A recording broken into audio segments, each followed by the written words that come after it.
Le ministre de l'Hydraulique et de l'Assainissement est en visite dans le sud du pays. Ce vendredi 21 juin, il a fait une descente dans la commune de Ziguinchor. Premier endroit visité, l'école élémentaire Jean Kandé, un établissement qui connaît souvent des inondations avec la stagnation des eaux de pluie. Je suis venu aujourd'hui à Ziguinchor pour regarder l'état d'avancement, consolider ce qui est fait, mais aussi pousser et accélérer les choses. Et au terme de cette visite, qui a commencé ce matin dans une école primaire, à l'école Jean Kandé, qui est une école très sensible qui chaque année fait face à des problèmes d'inondation, puisqu'étant installée dans une cuvette, et où les sapeurs-pompiers ont installé un dispositif de pompage. Et sur site, avec les autres équipes, avec tout le monde, nous avons réfléchi pour trouver des solutions qui nous paraissaient être les plus appropriées, qui vont être déclenchées et mises en œuvre dès lundi, assez rapidement, pour pouvoir soulager cette école. Parce que nous nous sommes rendus compte qu'il y a ce grand canal à ciel ouvert de Ziguinchor qui va du marché Boucotte jusqu'au fleuve, qui passe tout juste. Nous allons donc réaliser un drain qui va recueillir rapidement les eaux de l'école qui stagnaient pour les évacuer par ce canal. Et ça a été vraiment une très bonne chose. Et je voudrais en profiter pour féliciter toutes les équipes qui, séance tenante, ont réfléchi, ont mutualisé les intelligences pour trouver une solution convenable. Autre lieu visité par le ministre de l'Hydraulique et de l'Assainissement, les quartiers Santhiaba-Est et Belfort, qui rencontrent d'énormes problèmes pendant l'hivernage, d'où l'urgence de trouver des solutions adéquates. Nous sommes allés après à deux quartiers sensibles aussi, Belfort et Santhiaba, qui sont connus pour être des quartiers qui font face beaucoup chaque année à des problèmes d'inondation.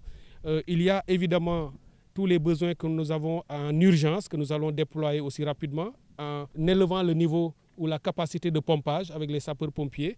Mais nous avons identifié des cas assez critiques, des cas humains, sociaux, avec des familles vraiment dans des conditions insoutenables.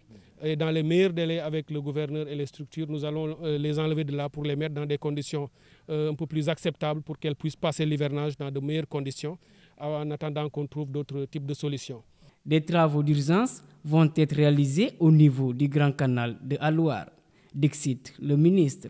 Ensuite, Alouar, que je connais bien, où il y a un canal naturel creusé par la force des eaux, très dangereux, où chaque année il y a même des pertes en vies humaines avec des enfants qui tombent dans le canal et qui perdent leur vie. Nous allons aussi sur place réaliser des travaux en urgence. Dès lundi également, j'ai donné des instructions dans ce sens.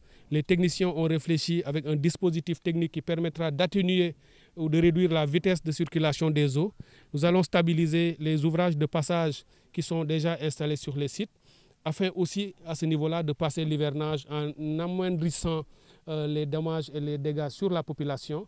Mais aussitôt après l'hivernage, comme je l'ai dit à Alouar, nous allons lancer des travaux d'envergure plus structurels pour régler les problèmes d'assainissement dans ces zones. Point de chute de la visite, station de traitement des eaux qui est en construction. Enfin, nous finissons notre tournée ici, sur ce site où une station de traitement des eaux est en train d'être construite avec l'ONAS, l'Office national de l'assainissement du Sénégal. Ziguinchor fait face à un problème criard d'assainissement. Et je ne vous apprends rien en vous disant qu'à un certain moment de l'année, il faut 80 000 voire 100 000 pour avoir un camion de vidange pour vider des fosses septiques et on ne sait même pas en général où les déverser puisqu'il n'y a même pas de site pour le faire. Et donc un projet comme ça répond à un besoin extrêmement important de la population. Le projet devrait durer une quinzaine de mois. Il a déjà démarré. On a eu quelques contraintes avec des entreprises, mais nous prendrons les dispositions appropriées pour que chacun assume ses responsabilités à ce niveau-là. Mais avec les nouvelles entreprises qui feront la construction, on va tout accélérer. Nous avons réservé ici 17 hectares sur ce site. La première phase va porter sur 5 hectares pour réaliser la station qui aura une capacité de 4300 m3 jour. C'est déjà assez important, qui peut évoluer vers 7000 m3 jour et qui pourra soulager assez considérablement la ville de Ziguinchor où le réseau est déjà réalisé. Il ne suffira plus maintenant que la station soit terminée et connectée au réseau pour soulager considérablement la population.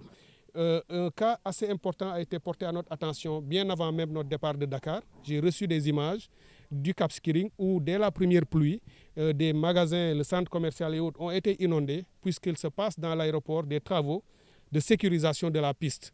Et ces travaux ont eu un impact puisque aussi la vitesse d'écoulement des eaux de l'aéroport vers le village s'est accentuée et toute l'eau qui sort de l'aéroport avec une très grande vitesse rentre dans Cap et crée déjà des dommages. Vous imaginez si au mois de juillet, on a des problèmes au Cap, qu'est-ce qu'on aura en septembre ou en août, quand les eaux en Casamance, vous savez les pluies comment elles sont. Donc là également, nous avons pris toutes les dispositions en relation avec l'AIBD pour que tout ce qui doit se faire dans l'aéroport se fasse en tenant compte du village. Donc ils mettront aussi des ouvrages de ralentissement de la vitesse de ruissellement des eaux depuis l'aéroport. Et au niveau du village de Cap, au centre commercial, nous allons faire des grilles avaloirs que le ministère va prendre en charge assez rapidement pour pouvoir augmenter le niveau d'avalement des eaux qui arriveront à ce niveau-là.